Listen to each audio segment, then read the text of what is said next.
Shalom Bracha. Bonjour à tout le monde. Nous continuons donc le cours dans le livre merveilleux, lumineux, Le Sentier de la Rectitude, Messilat Yesharim, la droiture. Le Rav, Rabbi Moshe Chaim Lotsato, 16e siècle. Nous sommes dans la partie de la clarification de la venue de l'homme dans ce monde. Et si tu approfondis dans ce sujet, tu verras, tu constateras qu'il y a Olam Nivra Leshimush Adam. Ce monde a été créé pour servir l'homme. Ça, c'est une phrase dont ont débattu tous les grands philosophes, anciens, ultérieurs, antécédents. Il dit que le monde a été créé pour servir l'homme. Qui a dit ça? Ça veut dire que l'homme, c'est l'essentiel de la création. C'est ce que ça veut dire. Et tout le reste qui a été créé, il a été créé pour lui. C'est un grand privilège, non?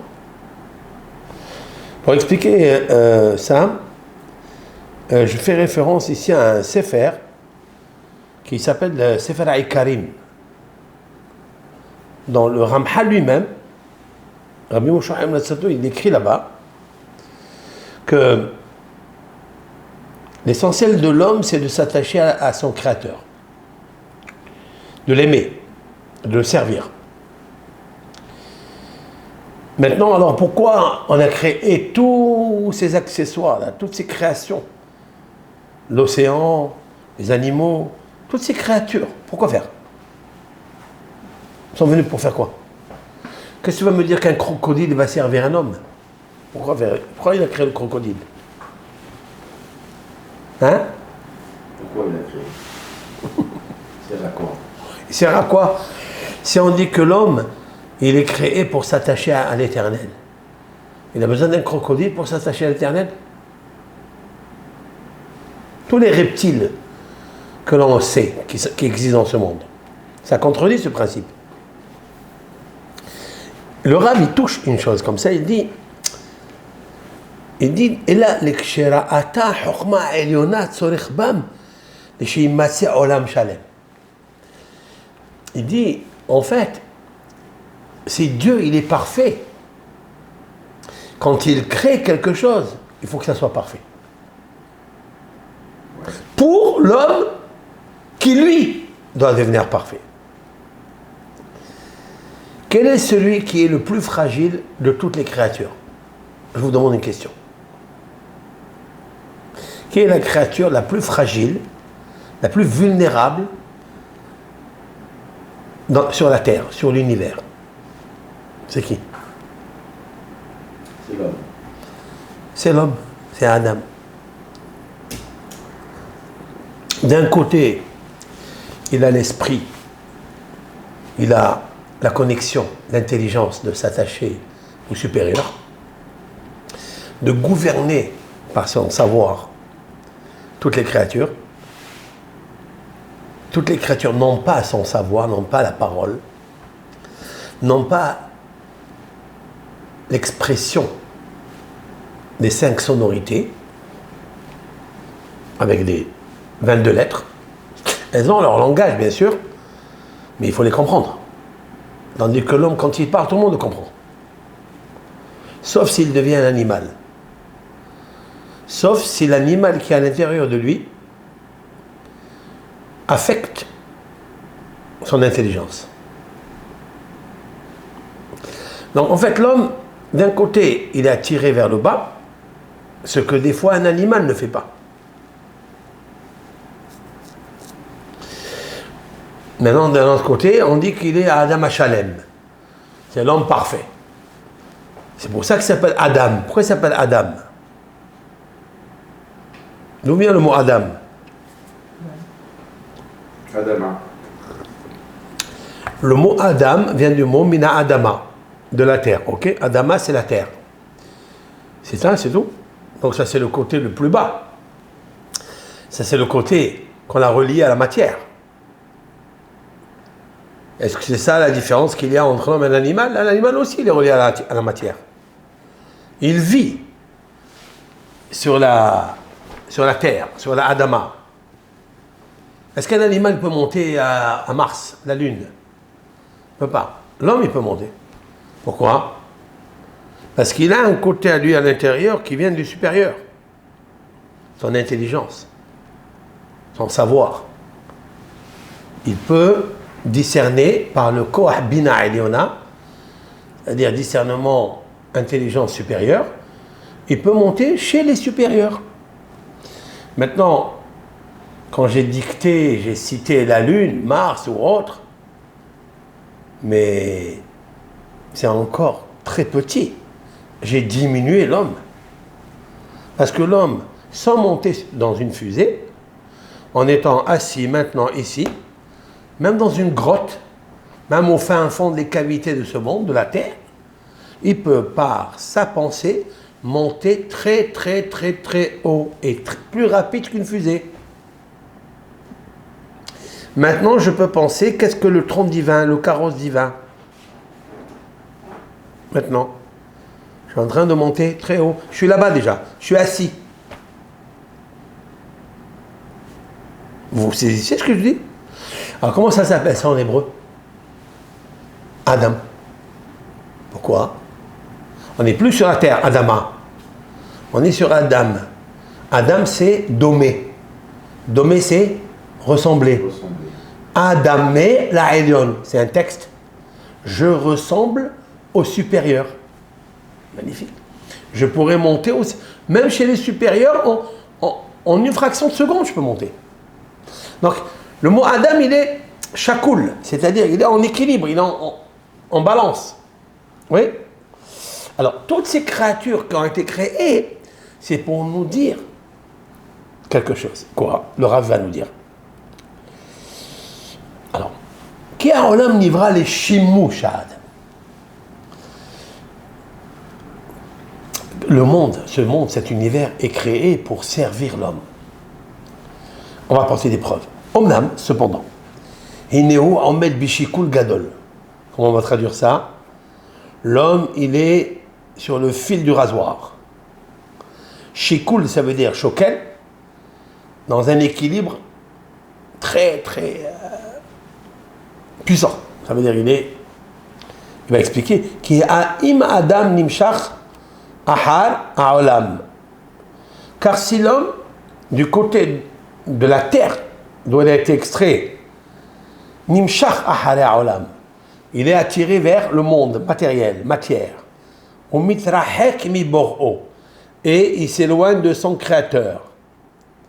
Ça veut dire que son âme, l'âme qu'il possède, l'intelligence qu'il a, cette intelligence est une conscience. Cette conscience, elle est, on va dire, un effet. Mais cet effet, elle a une cause, une causalité, qu'on appelle ça une causalité. Cette causalité, elle a une causalité, et une autre, il va falloir monter très très très haut. On va arriver à un endroit que cette causalité n'a pas de mot. C'est quoi la causalité? L'intelligence. Ok, l'intelligence c'est qui? Nous allons finir par dire, ben Dieu. Ouais, c'est ça, hein? On ne pourra pas aller plus loin. Oui? On ne peut pas.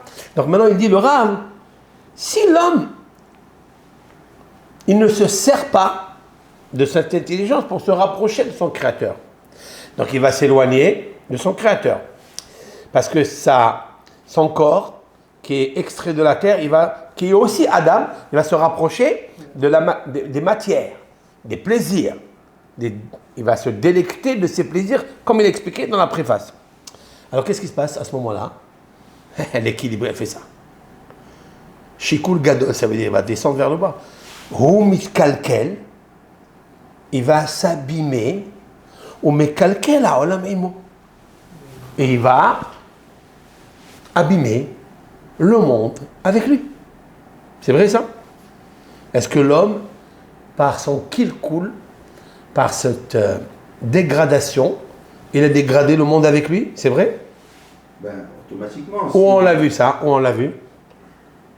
Quelle est la preuve dans l'histoire? Je pense à ça. Le déluge. Le déluge, l'homme a détérioré les fondements du monde. Puisque Dieu il a effacé, littéralement, la terre, les êtres humains. Il a tout effacé, les animaux, les créatures. Si l'homme a fauté, pourquoi l'animal a été détruit, Dieu aussi? Parce qu'il a influencé l'animal aussi. Parce qu'il a influencé l'animal. Donc on voit de là que l'homme, il est chalem, il est parfait. Et lorsque lui, il monte, alors il fait monter le monde avec. Parce que Dieu a voulu créer toutes ces créatures-là pour créer un monde parfait. Parce qu'il est parfait. Il ne pourra pas faire un monde imparfait. Alors il te dit comme ça, d'où je te prouve que l'homme c'est l'essentiel de ce monde et que toutes les créatures doivent le servir, c'est pour nous dire comme ça que quand lui sert son créateur, alors il fait maintenir le monde. Et tant qu'il n'y avait pas le déluge, il n'y avait pas l'homme qui se servait de sa sagesse, de son intelligence pour s'attacher à son créateur. Mais dès lors où il s'est éloigné et il est allé vers l'animal, vers le bas, il a attiré tous les animaux qui viennent avec. Il va le dire. Alors s'il s'abîme, il abîme le monde, son entourage. Et s'il se maîtrise, et il se colle à son créateur, et il se sert de cette matière qui est dans le monde, rak, seulement, liyotlo, pour lui être les siwa, pour une aide, la avod bor'o, pour servir son créateur. À ce moment-là, lui, il évolue, il monte, il a une élévation de cet homme et il fait évoluer le monde avec lui. On va le voir ça. Il dit maintenant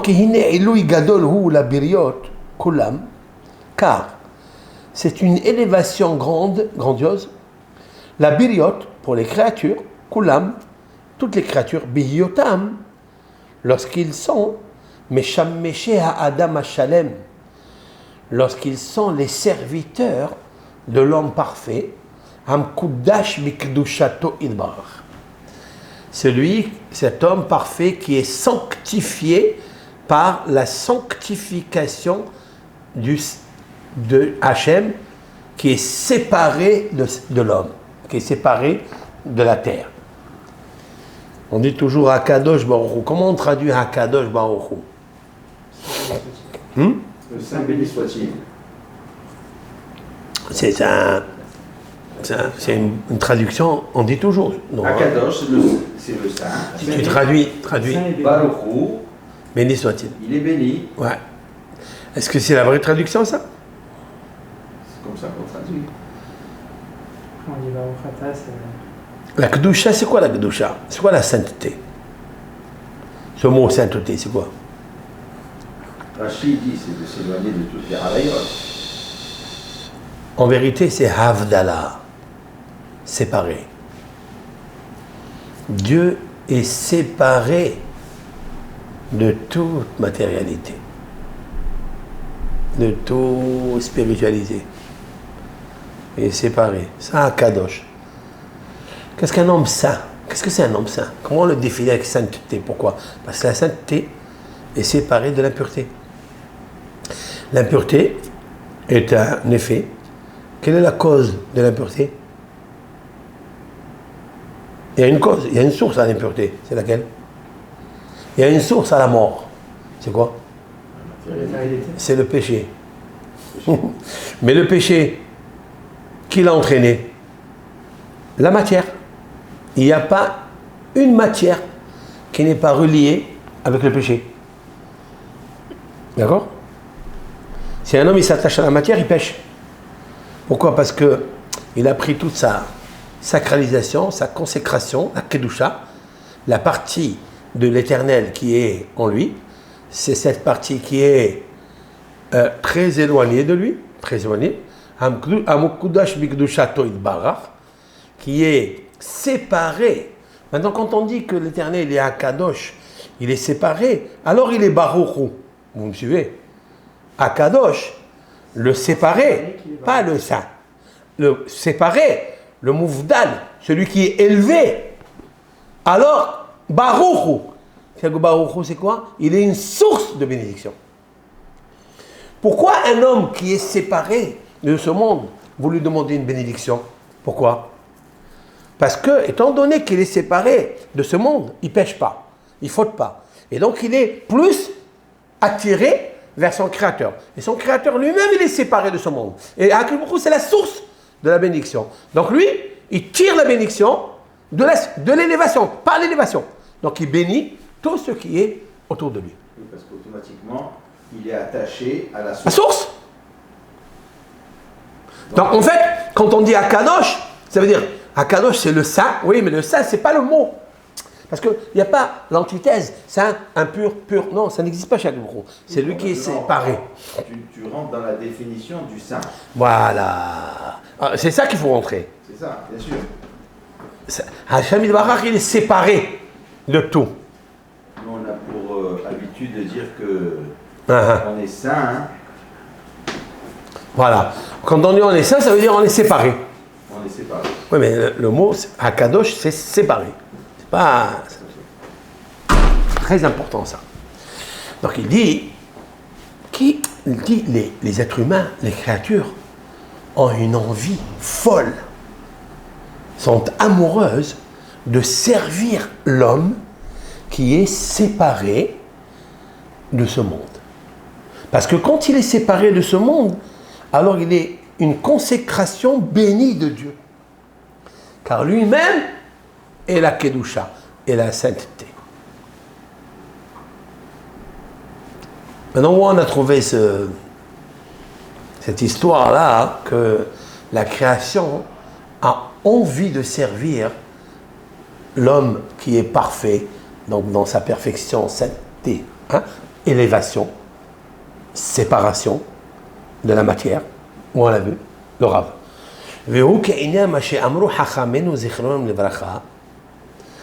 Il dit, c'est comme ils nous ont expliqué nos sages de mémoire bénie, Be'inyan Or, au sujet de la lumière, chez Genazo, que Dieu a caché, la Tzadikim, pour les justes. Vous vous rappelez?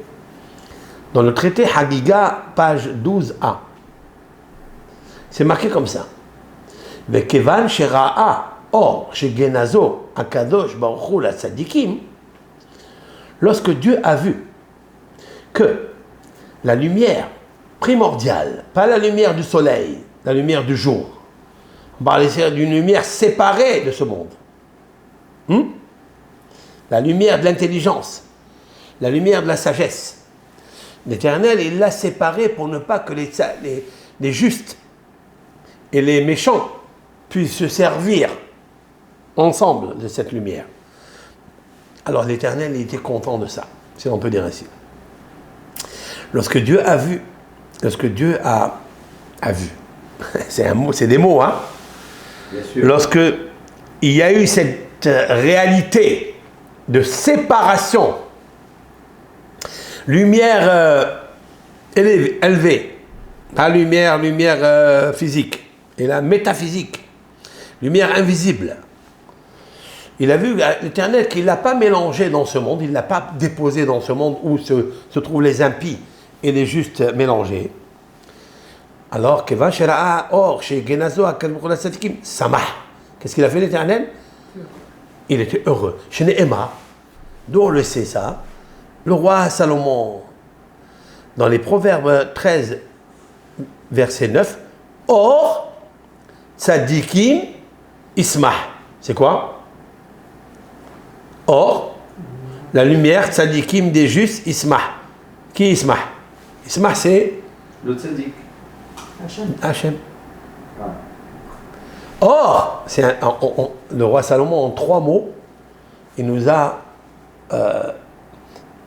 caché une lumière extraordinaire lorsque le Talmud, plusieurs sages du Talmud, il y a 1500, 1600, 1700 ans, ils ont décortiqué ces 3 mots, ils ont voulu parler de or.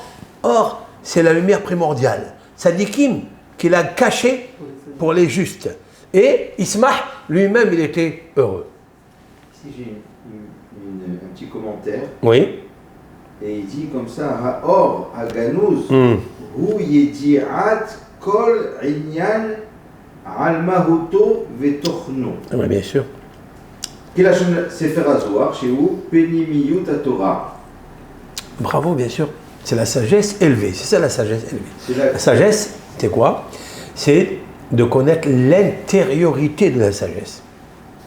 Et celle-ci, cette lumière, elle est séparée de toutes les autres sagesses, c'est-à-dire doctrine, science. C'est quoi? Elle se trouve dans l'océan, dans le cœur, dans l'âme de l'océan de la Torah. Tu dois plonger à l'intérieur pour mériter de sortir ce joyau, cette lumière qui est... Donc cette lumière, c'est une sagesse que les tzadikim ont méritée, ou c'est parce qu'ils ont eu cette sagesse qu'ils ont mérité cette lumière? Non, les tzadikim méritent cette lumière. Cette lumière. Bien sûr. Et cette lumière, les justes de ce monde, les justes, ça veut dire ceux qui étudient la Torah. C'est pas des justes juste parce qu'ils font de la tzedaka. Ça dit que tzedaka, non. Parce que étudier la Torah, c'est vouloir connaître cette sagesse. Hakadosh Baruch Hu. Comment ça s'appelle en hébreu ça dans la sphira de Da'at. Da'at, c'est quoi? La connaissance. Non. Da'at, le savoir, non, pas du tout. Da'at, c'est attachement, amour. Comme Vaïda Adam et Hava Ishto. Et l'homme a connu sa femme, et elle est tombée enceinte. Tiens, juste tu connais ta femme et tu es tombée enceinte?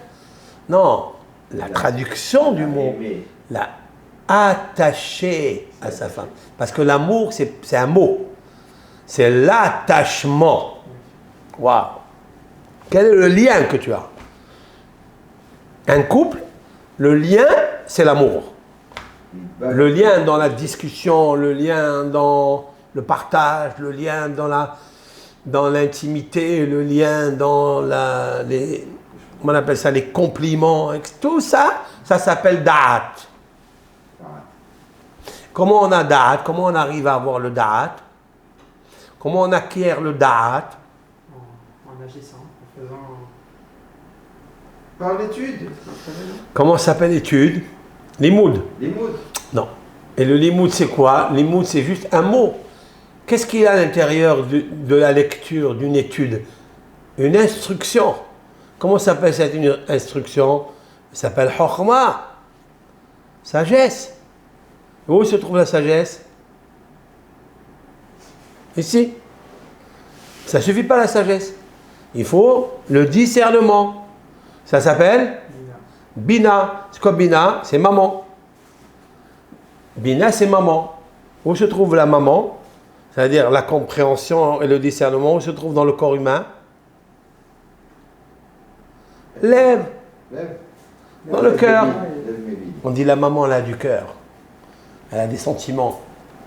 C'est vrai? Elle ressent les choses. Elle ressent, mais parce que la petite maman qui a ici, le prototype là, la petite femmelette là, la femme, oui, qu'est-ce qu'elle a?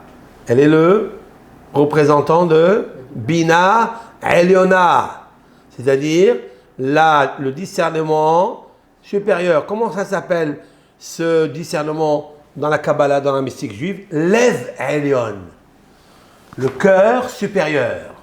Waouh! Ça veut dire que quand tu touches au cœur supérieur, tu pleures.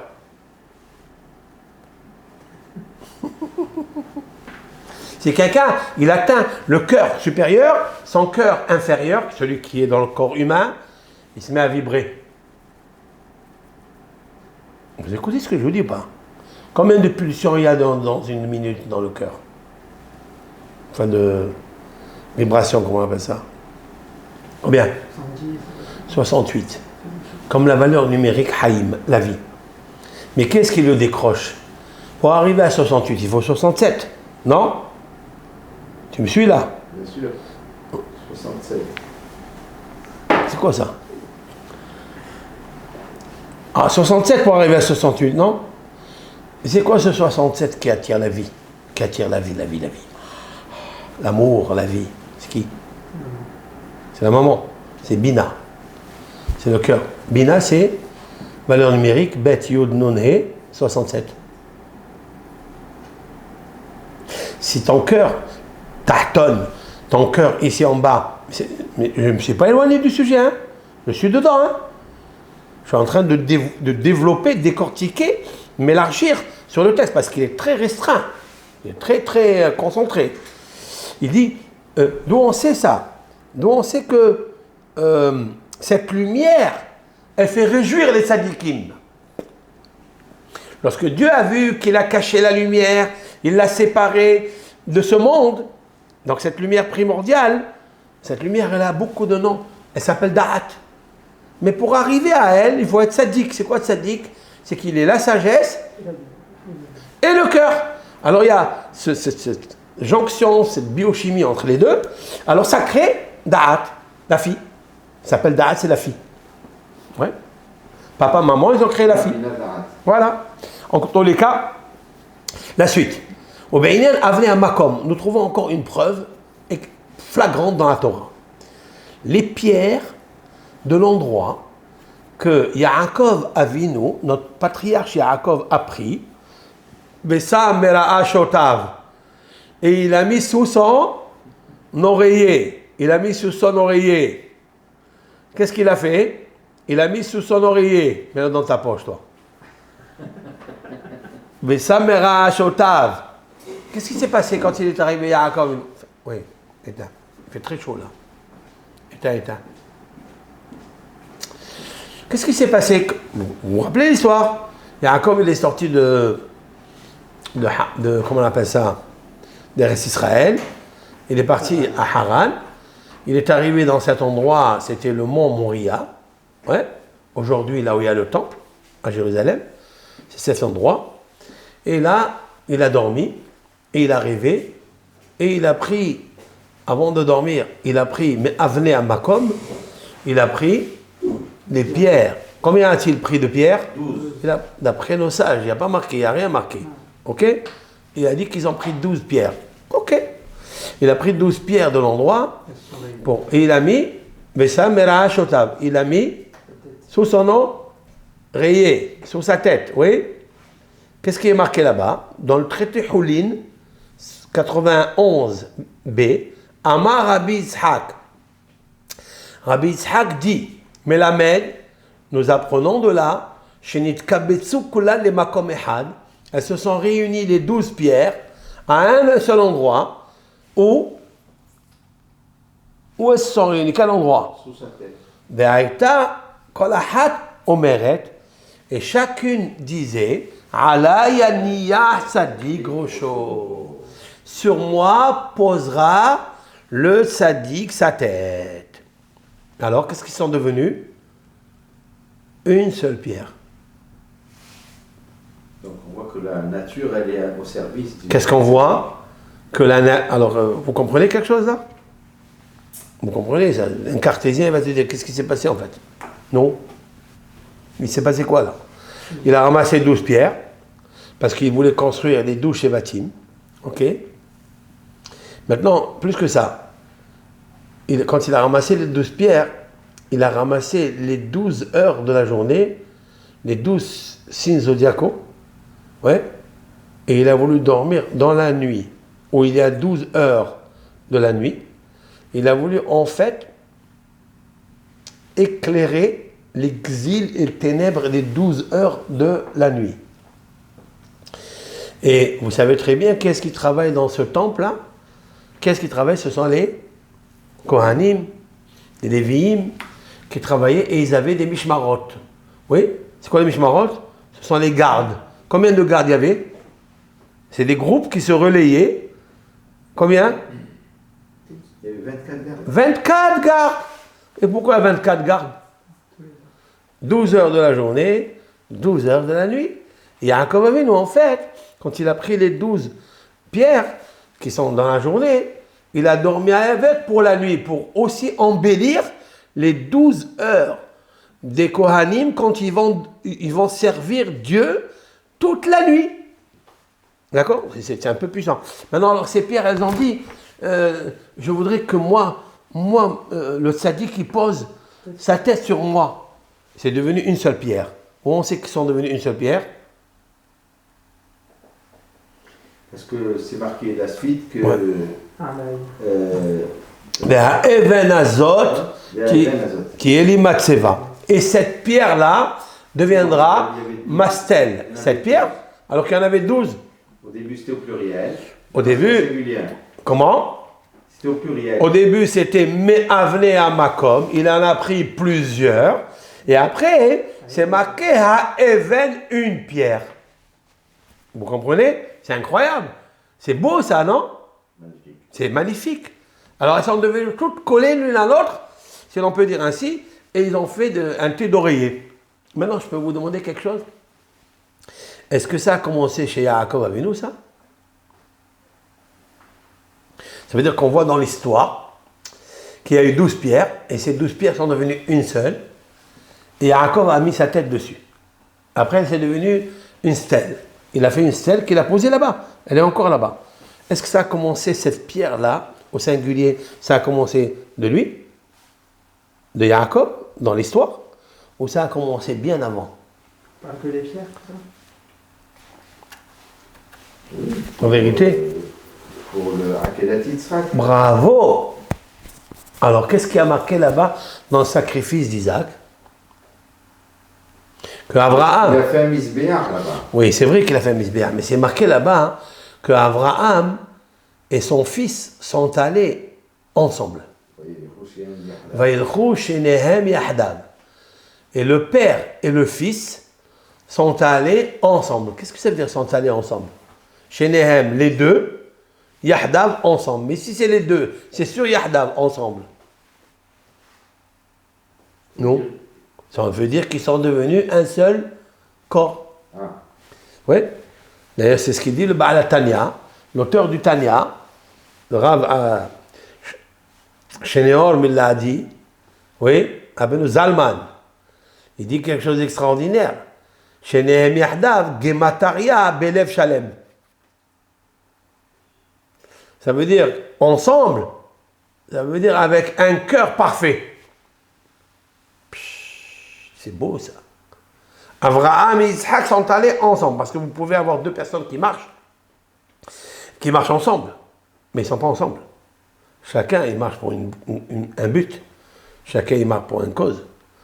Lorsqu'il pleut et on se met sous l'abri, on est réunis tous, non? Mais est-ce qu'on est collés l'un à l'autre? Est-ce qu'on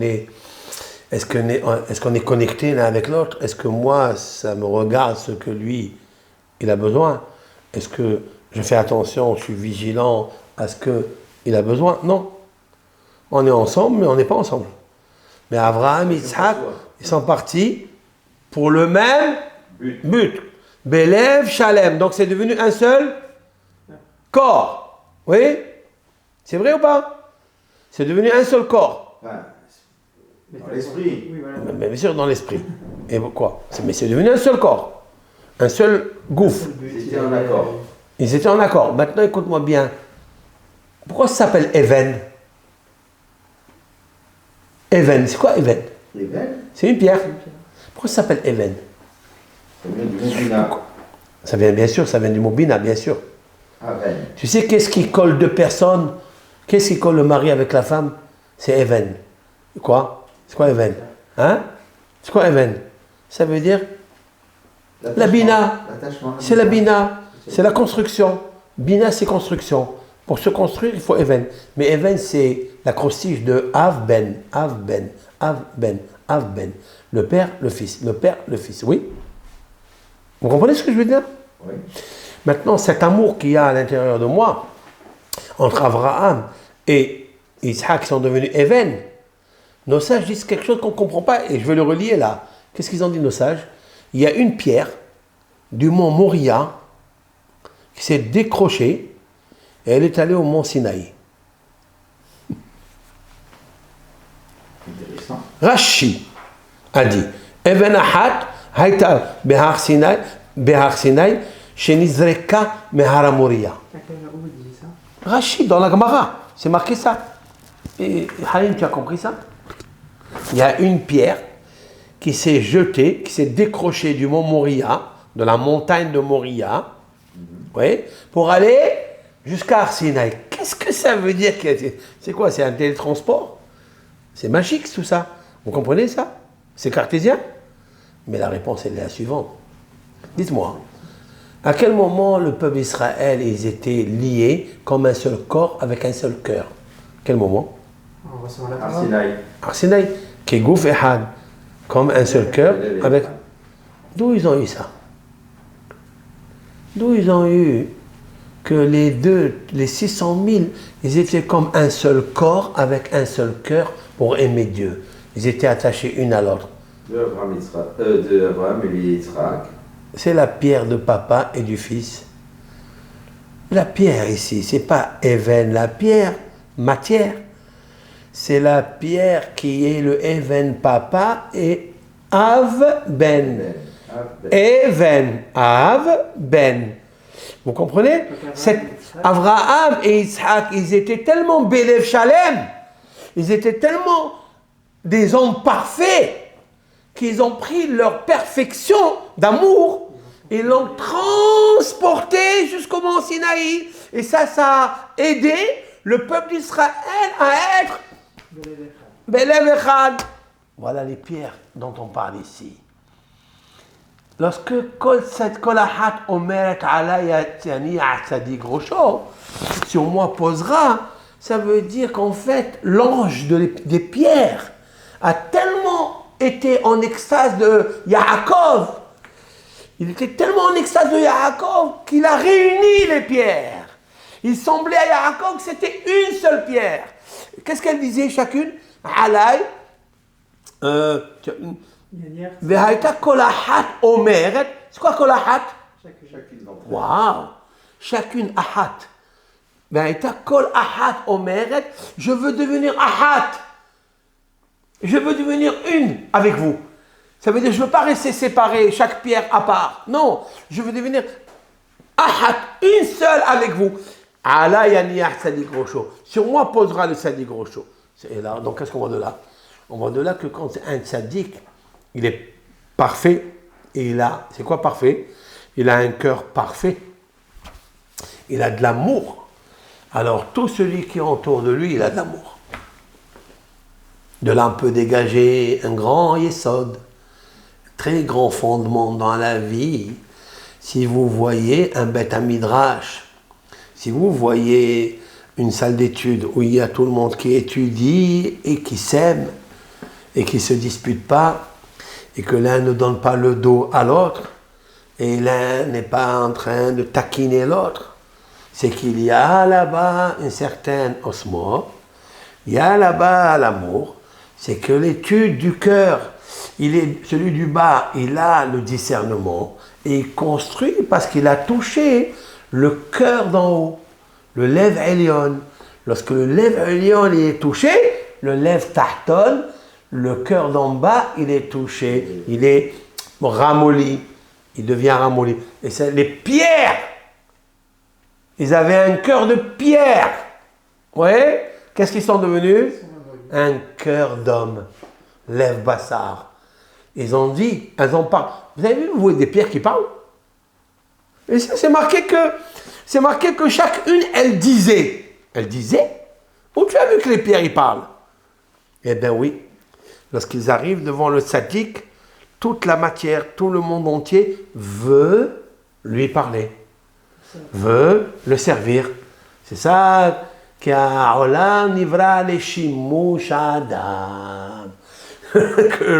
le monde, la pierre, la matière, le fer, eh bien, il est créé pour Shimusha Adam. Et c'est pour ça, Or Tzadikim Ismah. Je demande une question. Pourquoi il a relié? Alors, parce que c'est très profond ce qu'il dit le Ramchal ici. D'abord, il a amené la Masechet Hagiga. Vous m'écoutez? Oui. Il a amené Bereshit, et après il a amené Bereshit d'après. Oui. Bereshit, au début, c'est la lumière primordiale que Dieu a voulu. Il l'a cachée pour les sadikim, pour que puissent les sadikim profiter par l'étude de la Torah dans la profondeur, c'est-à-dire la mystique juive. Hein? C'est celle qui fait attacher l'homme. Et après, il a amené la Gemara de Hulin, le Talmud, qui parle des pierres de Yaakov Avinu. C'est bien après. Donc, Adam Arishon, et après Yaakov, ok? Oui. Et Yaakov, quand il dort dans cet endroit, hein, alors les pierres se disputent, alors qu'il y avait 12. Vous vous rappelez que les pierres ils vont se disputer un jour? Vous comprenez ce que je veux dire ou pas? Quoi? Quelle pierre? Il va arriver un moment où les pierres, les 12 tribus vont se disputer avec Joseph. Ah.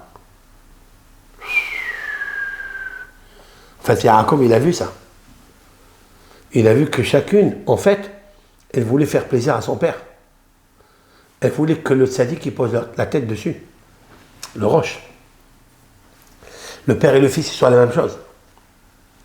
Parce que quand ils ont vu que Yaakov, il aimait trop Yosef, ils se sont dit, ça veut dire, nous, on n'est pas dans la tête de papa.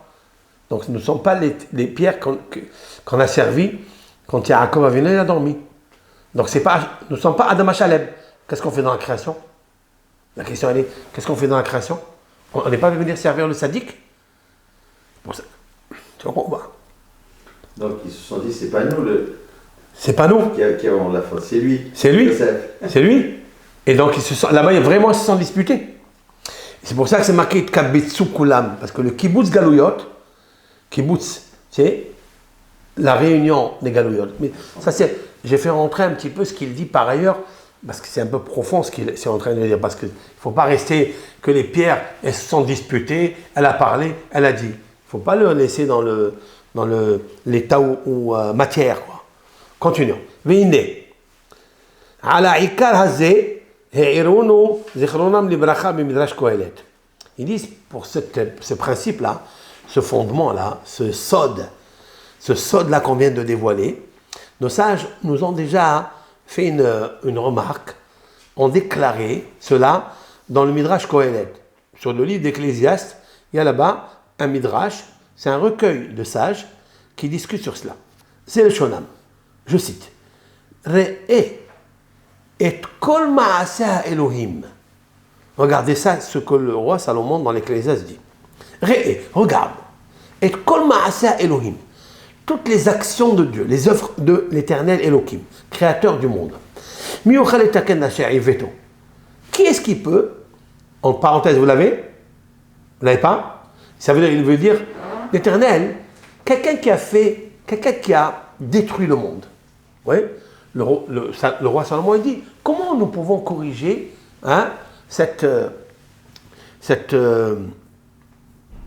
cassure, cette brisure? Comment on peut le corriger?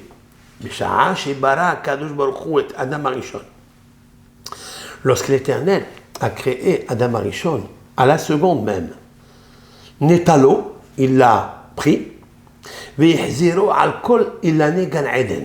il l'a promené à voir tout le verger, et les vergers, ça veut dire les arbres, du jardin d'Éden. À Marlon, il lui a dit, c'est ça maintenant, regardez, Re'e Ma'asai, c'est ça, Re'e Kol Ma'asai Elohim. Il traduit, c'est quoi Re'e? Regarde, à qui il dit regarde toutes les actions de Dieu? À qui? À Adam Arishon. Il lui dit, regarde tous ces beaux arbres que j'ai créés avec les beaux fruits. Regarde mes œuvres. Combien ils sont beaux et combien ils sont élogieux. Ça veut dire, sur chaque merveille que tu vois, en fait, tu dois être émerveillé. Tu dois faire des prières. Tu dois faire des éloges, des louanges. Et il lui dit comme ça, barati, tout ce que j'ai créé, bishvilcha barati. J'ai créé pour toi. Toutes ces créatures-là, les shamesh et à Adam Hashalem, c'est pour servir l'homme parfait. Toi, tu es maintenant parfait. Il n'a pas encore fauté. Tu es Adam. Tout ce que j'ai créé. Donc, on a répondu à la question, en fait, si l'homme, c'est pour lui que Dieu il a créé le monde, pour s'attacher à Dieu, alors pourquoi il a créé les arbres? La réponse, elle est là. Il a créé pour servir l'homme. Il va prendre des fruits, il va faire une bénédiction à Dieu. Alors il lui dit, ten da'atecha, waouh, waouh, waouh, waouh, waouh, waouh, waouh. Qu'est-ce qu'il lui dit? Ten, stop. Ten da'atecha, shelo tekalkel vetahariv et olami. C'est quoi la traduction? Mais, ten. C'est quoi ten? Mais, ça veut dire réfléchis. Da'atecha. Pourquoi il n'a pas dit chokhmatra, binatra? Si da'atecha, ton amour. Ton amour. Pose ton amour. Ça veut dire, en fait, lorsqu'il y a l'amour, alors on ne détruit pas. Vous écoutez ça? Il lui dit, mets ton amour, ton attachement. L'attachement, c'est le lien. Mets ta connexion, ton amour, chez l'autre et calquel, de ne pas abîmer et détruire mon monde. Alors la question, elle est encore répondue. Parce que, en fait, pourquoi Dieu il a créé tout ce qu'il y a autour de l'homme? Pour lui dire, regarde, ça c'est à toi, sois émerveillé de ce que j'ai créé, parce qu'un jour, si tu dégrades, si tu descends, ils ne vont pas te servir. Et s'ils ne vont pas te servir, ils n'auront pas la raison de vivre. Et s'ils n'ont pas la raison de vivre, eh bien, ils vont se détruire. C'est à cause de toi. Donc, on voit de là quelque chose. Si un homme, il voit que tout ce qu'il fait dans sa vie, il se détruit. Tout ce qu'il fait dans sa vie, ça ne marche pas. Il doit se poser la question que quoi? Qu'il n'a pas d'amour. Donc quand il n'a pas d'amour, il n'y a pas d'attachement. Quand il n'y a pas d'attachement, il n'y a pas la compréhension, il n'y a pas la discussion, il n'y a pas le don, le partage. Et tout ça se détruit, tout ça autour de lui. Ça y est, Sod, c'est un grand fondement pour toute la société. Que ce soit le couple, que ce soit deux associés, que ce soit la communauté, que ce soit les nations, que ce soit le Mashiach. Vous comprenez? C'est magnifique. C'est pour ça que le Mashiach, une des qualités principales qu'il aura, c'est Da'at. Da'at. Le cœur, l'amour du cœur, l'amour parfait, l'amour du Adam Hashalem, l'amour du Lev Tahton collé au Lev Elyon, Bina. Comment? C'est magnifique. Midrash Kohelet, Shlomo HaMelech, il a dit une phrase, le Midrash, il y a presque 2000 ans, il te décrit de quoi il parle. Alors que tout le monde lit l'Ecclésiaste, il dit Dieu il a fait les merveilles du monde. Il a fait quoi? À qui il parle ici? Et il lui dit regarde, à qui il parle? Il parle à Adam Arishon, le premier homme. Dès qu'il est né, il a dit tu as vu la sagesse que je t'ai donnée? Elle est magnifique. Viens avec moi. Regarde tout ce que j'ai préparé pour toi. C'est pour toi que je l'ai préparé. Maintenant, attention. Ne détruis pas ça. Et il lui dit Da'atecha, il ne lui dit pas autre chose. Da'atecha, parce que Da'atecha, Da'at, c'est le lien. Da'at, c'est l'amour. L'amour, pas dans le jargon qu'on connaît, hein, dans la vraie signification du Kodesh, de la consécration de la Shona Kodesh, de la langue hébraïque, séparée, sainte, séparée. Chez l'autre et quelqu'un des Haribon. Voilà donc, alors, on voit que Yaakov Avinu, c'est la réincarnation de Adam Arishon. Adam Arishon, vraiment, il a détruit. C'est vrai ou pas? Il a détruit ou pas? Bien sûr. Adam Arishon a détruit. Qui a remplacé? Yaakov. Yaakov, même les pierres se disputèrent et elles disaient nous voulons que la tête dorée de Yaakov, cette tête-là, eh bien, elle soit sur nous, qu'elle repose. C'est devenu après une stèle. Qu'est-ce qu'on fait avec une stèle? Une matzeva, on fait quoi? Ça. C'est quoi un sacrifice? Qu'est-ce qu'on fait? On le brûle? On le fait monter vers le haut? Qu'est-ce qui devient? Qu'est-ce qui devient un sacrifice? À la fin, il s'annule, il s'efface, et il fond dans la divination. Il s'attache au Créateur, à la source, à l'origine. C'est pour ça qu'il monte vers le haut, par le feu. Il monte vers par le feu de l'amour. C'est-à-dire tout ce qui est à l'intérieur, ben, tu le fais monter. Vous comprenez ce que je veux dire? Même un sacrifice, ben, il y a une question. Qu'est-ce qu'on fait avec les animaux? Pourquoi on les tue? Pourquoi on les sacrifie? Qui a demandé ça? C'est la cruauté? C'est pas la cruauté. C'est pas la cruauté. Parce que tout cela a été créé pour servir le Adam à Shalem. C'est la raison pour laquelle, si tu n'es pas un homme qui est Shalem, il est interdit d'égorger un animal. Il est même interdit de manger de la viande d'un animal, même cachère. Tu le sais ça? C'est marqué. La Gemara, le Talmud dit, Hamaharetz, un ignorant, celui qui n'a pas da'at. Un ignorant, ça veut dire celui qui ignore que l'Éternel est en lui, qu'il est amoureux de lui. Il lui a donné cette puce qui s'appelle le cœur, cette cœur Elion, c'est-à-dire le da'at, attachement. Et s'il ne connaît pas son créateur, donc il ne peut pas se servir de tout ce qu'a créé son créateur, toutes les créatures, il ne peut pas se servir, puisqu'ils sont là pour servir l'homme Shalem, entier, amoureux de Dieu, attaché à Dieu, oui. Donc s'il l'est pas, il n'a pas le droit de corriger un animal, parce qu'il n'est pas venu pour lui. Il faut le laisser pour quelqu'un d'autre. Vous suivez ça? Amares assour les echol basar. Le Talmud nous dit qu'un ignorant dans la connaissance, dans la da'at, il est interdit de manger de la viande, interdit d'égorger, d'après la mystique juive, bien sûr, c'est ça la kavana. Alors pourquoi ils mangent ici? Qui? Pourquoi ils mangent? Pourquoi ils mangent? Ils n'ont pas le droit. Aujourd'hui, tout le monde mange. Justement, c'est très difficile. Je vais te dire quelque chose, puis tu as posé cette question. C'est marqué dans la Torah, une phrase. Ouais. Voilà, je vais te la citer la phrase. Ki te'ave nafshecha le'echol basar, bechol avat nafshecha tochal basar. Je vais expliquer. Tu traduis les mots? Ki te'ave nafshecha. Traduis. Te'ave, ça veut dire lorsque tu désires.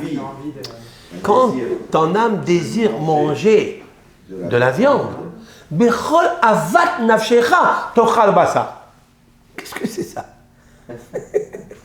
Bechol, de tout. Avat, c'est quoi avat? Nafshecha, de tout le désir de ton âme, tu mangeras la viande.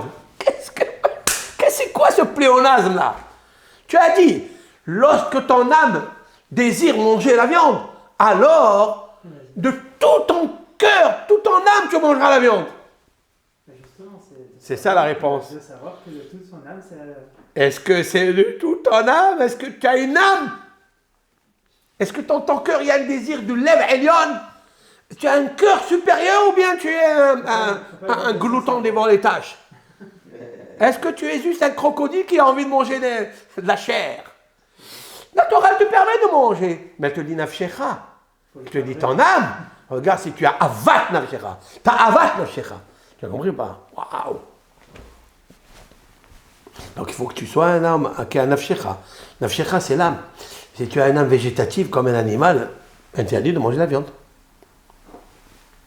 Ou alors tu deviens un animal. Tu deviens un animal. C'est pour ça d'ailleurs que c'est pour ça qu'il y a beaucoup de tzadikim, même dans notre génération, qui se séparent de la viande. Ils ne mangent pas de viande. Beaucoup. Baba Salé, pendant des années, il n'a pas mangé la viande. Et à 40 ans, à 50 ans, il n'a pas touché un morceau de viande. Pourquoi? Pour se détacher de... Parce qu'il a eu peur. Il a eu peur de faire un kilkul. Il a eu peur de toucher à quelque chose que peut-être il ne pourra pas la faire monter, la faire élever. Parce que pourquoi, je vais donner une raison, pourquoi tous les créatures cherchent à servir un homme qui est parfait? Pourquoi? Quelle est la raison? Il a été fait pour ça. C'est pas qu'il a été fait pour ça. Pour les élever. Pour les élever. Pour leur donner une consécration spirituelle, d'accord? Pour les sacraliser, pour les élever. Et si tu manges quelque chose et toi tu n'es pas parfait, qu'est-ce que tu fais? Tu les avais rabaissés. Et qu'est-ce qu'ils font eux à l'intérieur de toi? Ils te font du mal. Dans cette logique, il n'y a pas que la viande, alors il y a chaque chose qu'on mange. Oui, mais la viande, elle a beaucoup de sang. La viande, elle a beaucoup de nefesh. Une viande, un animal, il a beaucoup de nefesh. Il a beaucoup de sang. Et le sang, tu l'absorbes. Même quand on enlève, nous, on fait la cachérisation avec le sel, d'accord? Mais il faut savoir qu'il reste dans le bassar, dans la chair, il reste de la viande qui est permise. D'accord? Kol dam shelo piresh mutar. puisqu'il ne s'est pas séparé du tissu intérieur, il est permis. Ok. Mais tu manges aussi du sang. Mais ce sang-là, il faut le transcender. Il faut qu'il devienne un être humain. Alors l'animal, il est content que tu le fasses mal. Mais si tu dis animal, moi j'ai mal, ça, c'est pas bon. Tu deviens un animal. Voilà ce petit cours